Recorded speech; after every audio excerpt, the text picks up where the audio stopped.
안녕하십니까. YTN 라디오 황보선의 출발 새 아침 황보선입니다. 부동산 종부세, 재산세, 대출 규제 이게 다들 이거 어떻게 바뀔까요? 오늘 여당 부동산 특위 첫 회의에서 좀 정리가 되겠죠. 더불어민주당 당대표 후보 3명의 부동산 공약도 제각각인데 대출 규제 완화 강조하는 송영길 후보의 이야기 잠시 뒤에 직접 듣겠습니다. 야당 국민의힘은 이번 주 금요일에 원내대표 뽑습니다. 호남, 충청으로도 방세를 확장하자 대립보다 협치하자고 주장하는 권성동 의원도 만나보겠습니다. 윤여정 씨의 오스카 여우주연상 조연상 수상 소식 어제 종일 톱뉴스였죠. 이번 주 내내 뉴스 헤드라인을 장식할 것 같습니다. 3부에서 오동진 평론가와 살펴보겠습니다. 2021년 4월 27일 화요일 YTN 라디오 황보선의 출발 새 아침 시작합니다. 네, 더불어민주당 전당대회 며칠 안 남았습니다. 이번 주 일요일이죠. 자, 당대표 자리 두고 3파전 치열합니다. 후보 3명 중에 현재 여당의 가장 중요한 책무로 코로나19 백신 확보를 꼽은 분이고요. 본인의 글로벌 네트워크를 활용해서 해외 백신 도입 주도하겠다. 자, 또 모든 걸 쇄신하겠다고 나선 5선 송영길 의원 직접 만나보겠습니다. 안녕하십니까? 네, 안녕하십니까? 송영길입니다. 예, 송 의원님 어제 그 합동연설에도 하시고 이렇게 TV 토론에도 참여하셨는데 어떻습니까? 당원들 표심 많이 확보하셨습니까? 네, 당원들 표심은 할 때 됐다. 예. 고생했다, 송영길. 아, 그렇습니까? 그런 공감대가 있는 것 같습니다. 제가 아무래도 세 번째 출마다 보니까 예. 그동안 고생한 거에 대한 평가가 있는 것 같습니다. 아, 그렇습니까? 자, 뭐 당대표 되시면 이제 여러 번 강조하셨는데 모조리 바꾸겠다 말씀하셨는데 네. 그렇더라도 변화의 핵심, 초점 어디에 두고 계십니까? 그런 게 있습니까? 일단 당내 민주주의를 좀 강화시키고 국민과의 소통도 각 계층별로 강화시키겠습니다. 물론 이전 지도부도 그런 노력을 다 해왔겠지만 예. 상대적으로 그 소통이 원활하지 않는 면이 있었고요. 우리 당내 이견이 허용되지 않는 좀 경직된 분위기가 있었습니다. 그래서 자유로운 토론을 통해 집단 지성을 도출해낸다. 민심과 당심이 유리되지 않도록 소통 채널을 강화시킨다. 이런 생각을 가지고 있습니다. 예, 그러시군요. 알겠습니다. 자, 자세한 다른 그 공약 관련해서 여쭤보기 전에 먼저 그 백신 관련해서 좀 여쭤보겠습니다. 홍남기 국무총리 직무대행이 어제 대국민 담화를 통해서 집단 면역 확보를 위한 접종 목표 3배 수치 확보했다. 이렇게 얘기했습니다. 근데 이게 사실은 그 계약했다는 것이지 물량이 아직 들어온 건 아니지 않습니까? 이런 식으로 야당은 좀 사실은 비판하고 있습니다. 나는 야당의 그런 공격은 좀 지나친 게 아닌가 싶은데요. 예. 이 1억 9,200만 회분 이 계약이 확보돼 있고 화이자는 지난 3월 24일부터 저희들한테 인도를 시작해서 매주 수요일 날 이렇게 물량을 인도해주고 있는데 한 번도 시간을 늦추거나 그 날짜가 연기된 적이 없이 정확하게 매주 한 번씩 물품이 인도되고 있습니다. 그래서 이 정부에서는 자신 있게 계약 물량대로 이행될 것이다 이렇게 말씀하고 있다고 생각합니다. 예. 저 역시 정부의 노력을 잘 알고 있고 제가 도울 수 있는 것은 뒤에서 같이 협의하고 있습니다. 예, 그러시군요. 자, 말씀하십시오. 예. 아니 최근 언론에서 뭔가 이렇게 대립각을 만들기 위해서 송영길 후보가 스푸트니크 플랜 B를 하니까 현 정부의 백신 수급성 체계에 대해서 뭔가 불신하고 비판한 것처럼 한 것은 잘못된 판단이고요. 제가 일관되게 인터뷰에서 말한 것처럼 정부의 방침을 뒷받침하면서 만에 하나 불협 튼튼이니까 이것도 한번 검토해보자 이런 차원이고 스푸트니크는 아직 임상 정보가 정확하지가 않기 때문에 좀 더 필요합니다. 시간이. 이게 나중에 다 확인되더라도 당장 올해 3, 4분기에 공급될 수 있는 것은 아닙니다. 그래서 예비적으로 차분차분 그걸 체크를 해보고 있는 상황이라는 말씀을 드리겠습니다. 예. 이 러시아 백신 도입 관련해서도 이제 그 문재인 대통령께서도 그 검토 지시를 했지 않습니까? 네. 그렇다면은 송 의원께서는 이제 어제 토론회에서도 정부와 계속 어떤 협의하신다, 논의하신다 말씀하셨는데 뭐 어느 파트하고 하시는 겁니까? 그게? 원래는 정은경 질병관리청에 이거를 맡겼잖아요. 예. 근데 이 정은경 청장님은 방역 전문가이기 때문에 예. 아무래도 백신 확보를 위한 외교적 노력 경험은 상대적으로 부족하니 이것은 예. 보건복지부 장관이 맡는 게 맞았다고 저는 생각합니다. 아, 그렇습니까? 그래서 예.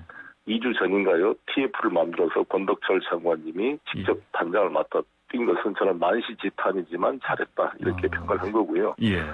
왜냐하면 일본의 고노다로 백신 장관이 파이자하고 이야기했더니 파이자가 총리급이 전화해라 이렇게 했다는 거 아닙니까? 네. 근데 우리는 청장이 하기는 좀 그렇죠. 그래서 장관이 직접 한 건 잘했고요. 예. 그래서 파이저하고도 소통을 직접 하고 해서 이번에 2천만 명분, 4천 회분 추가 확보를 한 것은 너무 잘한 일이다 이렇게 저는 생각을 합니다. 예. 그래서 그 밑에 정은영 이름이 비슷합니다만 백신 국장님이 계세요. 예. 그래서 권덕철 장관 이 국장님과 소통을 하고 있습니다. 예. 자, 그러면은, 국회 또 외교통일위원장이신데요. 그 인맥으로 러시아 의회 백신 협의 내용, 이거 담은 서한도 발송하셨다, 이렇게 들었습니다. 어떤 내용입니까? 네.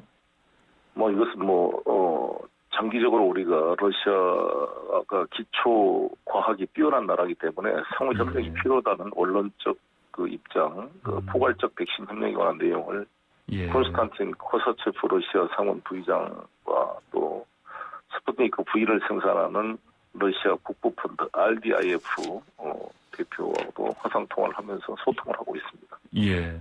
그러니까 이제 아까 말씀하신 것처럼 정부가 잘 못해서 그러신 게 아니고, 만약의 경우에 대비해서 이제 일종의 백업으로 성위원께서, 이런저런 절차상의 어떤 준비를 하시는 거다. 이렇게 이해하면 되겠습니까? 그렇습니다. 보통 야당이나 언론이 지금 이제 정부를 공격하는 게 왜 백신 수급에 소극적이었느냐 이렇게 얘기하잖아요. 예. 그런데 또 백신이라는 게 위험성이 크기 때문에 잘못 선계약을 했다가 그 백신이 만약에 부작용이 커서 못 써버리게 되면 돈을 날리는 거기 때문에 공무원 입장에서는 국민 세금을 아끼는 차원에서 상당히 고민할 수밖에 없는 면이 있습니다. 그 안전성을 확인하려고 보다 보면 백신 확보가 늦어지는 거고 또 이 양면이 다 있는 거예요. 이명박 정부 때 하베스트라는 캐나다 유전 회사를 20억 달러를 주고 구입했다는데 나중에 유전이 아니라 물밖에 안 나오는 곳이었잖아요. 그런 평가가 있는 것처럼. 근데 이 러시아 스푸트니크는 상당히 지금 성적이 좋은 걸로 평가가 되고 있단 말이에요. 제가 전문가들한테 물어봐도 상당히 내용이 있다고 보는데 지금 잘 협의를 해놔야 나중에 EMA나 FDA 통과되고 나면 그게 확 또 귀한 존재가 되지 않겠습니까? 네, 그래서 사전 작업은 필요하다 보고요. 또 이게 GL라파라는 그 러시아 RDIF가 투자한 그 회사의 자회사가 한국 코로스라는 데가 추천했다 지금 이거를 1억 5천만 도스를 스푸트니크를 생산한다는 거 아닙니까? 저는 이제 선거 끝나면 여기로 한번 방문해 볼 계획을 가지고 있습니다. 예, 알겠습니다. 자, 송 의원님? 송 의원님? 들리십니까? 네, 잘 들리네요. 알겠습니다. 예. 자, 그리고 이제 어제 그 토론회에서 보니까요, 홍영표 의원식 위원에게 보니까 이런 표현도, 지나치지 않은 것 같은데, 협공당하시는 것 같은 보니까, 백신 문제 관련해서요. 좀 정쟁한다, 과장하신다, 이런 비판 받으셨죠.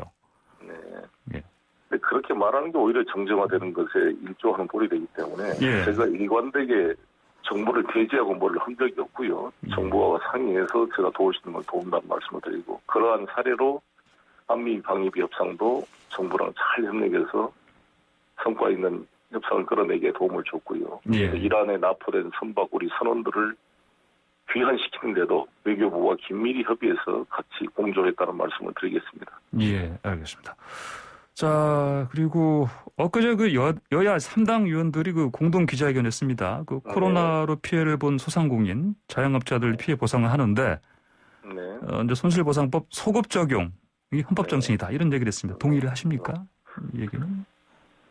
당연히 헌법 23조에 따르면은, 어떤 공공복리 등을 위해서 재산권 행사를 제한했을 경우에 정당한 보상을 하도록 되어 있습니다.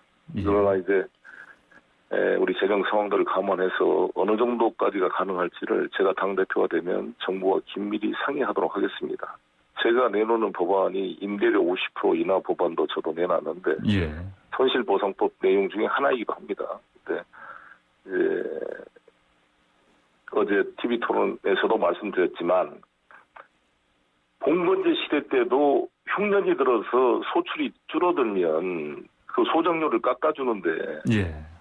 일종의 현대판 그 건물주와 임차인의 관계가 유사한 면이 있잖아요. 근데 영업이익이 50% 이하로 떨어졌는데 임대료를 똑같이 내놓으라 그러면 임차에서 장사를 하는 자영업자들이 버티기가 어렵거든요. 예. 그래서 이런 문제는 캐나다나 뉴질랜드, 오스트레일리아 각 사례를 지금 제가 수집해 보는데 대부분 지원을 해주고 있습니다. 특히 정부의 방역 지침에 따라 영업 시간과 숫자를 제한하면서 손실이 발생했기 때문에 이에 대해서는 보상해야 될 책임이 있다 이렇게 생각합니다. 예, 알겠습니다. 자, 부동산 관련해서 좀 여쭤보겠습니다. 네. 그 생애 첫 주택 실수요자에게는 주거 사다리가 필요하다. 이게 후보님의 부동산 공약 핵심이라 볼 수 있겠습니까? 뭐 여러 가지 중에 하나인데요. 예.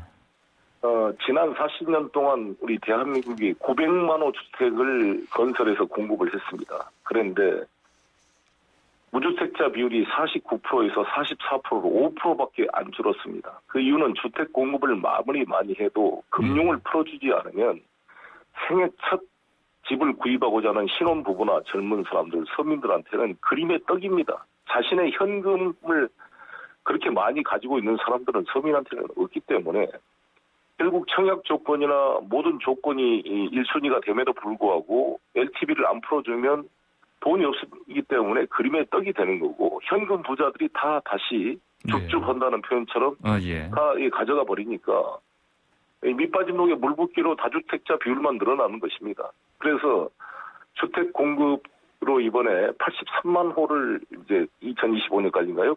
이제 공급 대책을 강력하게 세운 것은 매우 잘한 일이고 이것을 저도 뒷받침하겠습니다. 그러나 대통령께서도 말씀을 했습니다. 실수요자 대책을 세워라. 그래서 생애 첫 주택을 구입하는 실수요자에 대해서는 대책이 필요한데 이걸 가지고 무슨 이제 어제 홍영표 의원님인가요?